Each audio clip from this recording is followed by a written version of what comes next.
Hello my छोटी hello my छोटे छोटे brother and sister. I am Vrinda. I am also medical student.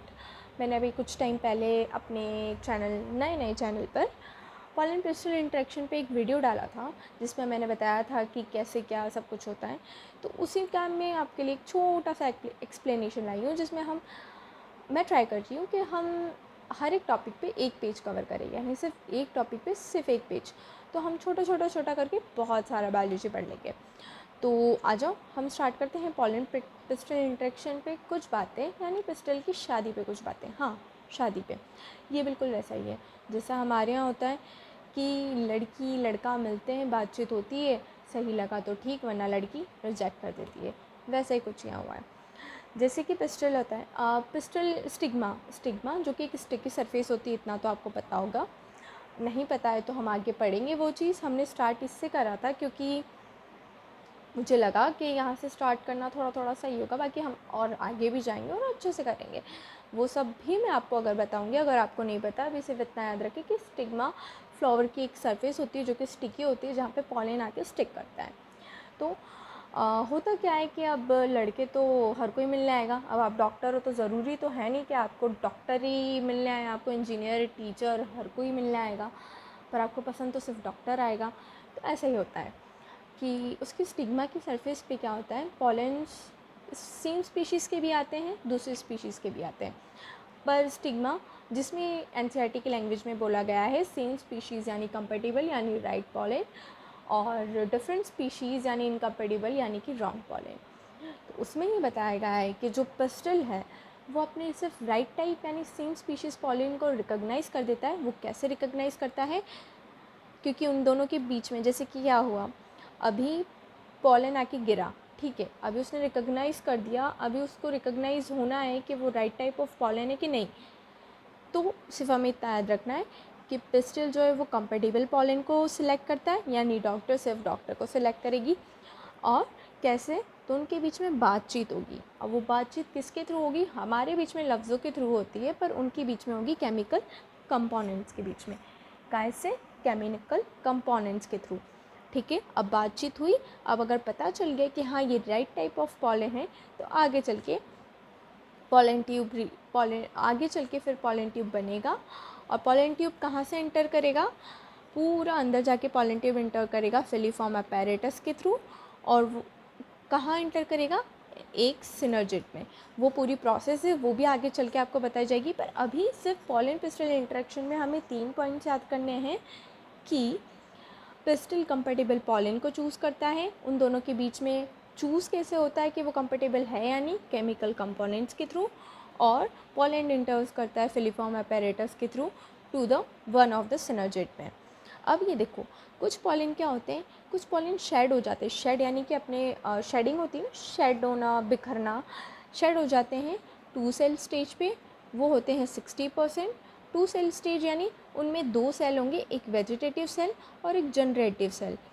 अब vegetative cell और generative cell भी क्या होता है कि जनरेटिव सेल बड़ा होता है, उसमें वेजिटेटिव सेल फ्लोट करता है। वो सब हम आगे पढ़ेंगे जब हम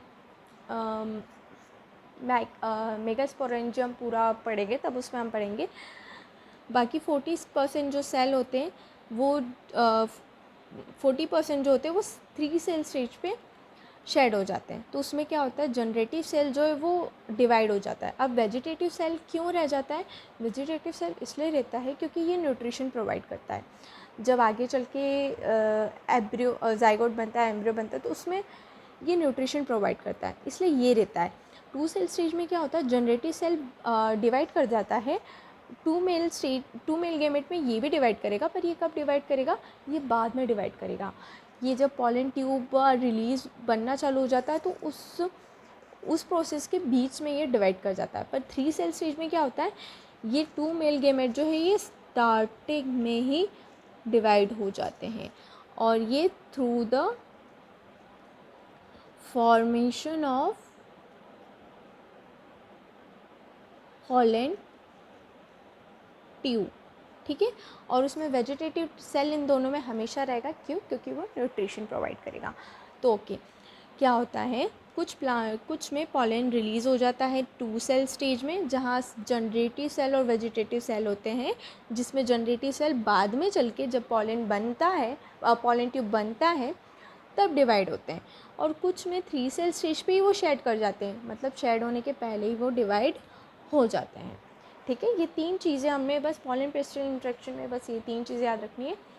अब जैसे कि मैंने आपको बताया था फिलीफॉर्म apparatus के थ्रू, यहाँ से मैंने पूरा उस वीडियो में समझाया है। अगर आप देखना चाहें तो बिल्कुल मेरे चैनल पे जाके देखिए और प्लीज़ सपोर्ट करिए सब्सक्राइब करके। ओके, फिलीफॉर्म apparatus के थ्रू, यहाँ से फिलीफॉर्म apparatus के थ्रू पॉलन एंटर करेगा और वन ऑफ द सिनर्जिड में एंटर कर जाएगा।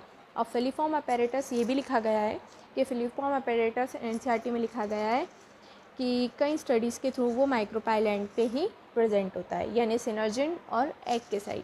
और ये माइक्रोपाइलैंड में क्या क्या होता है, माइक्रोपाइलैंड में प्रेजेंट होता है एग सेल, 2 सिनर्जिड और फिलीफॉर्म apparatus।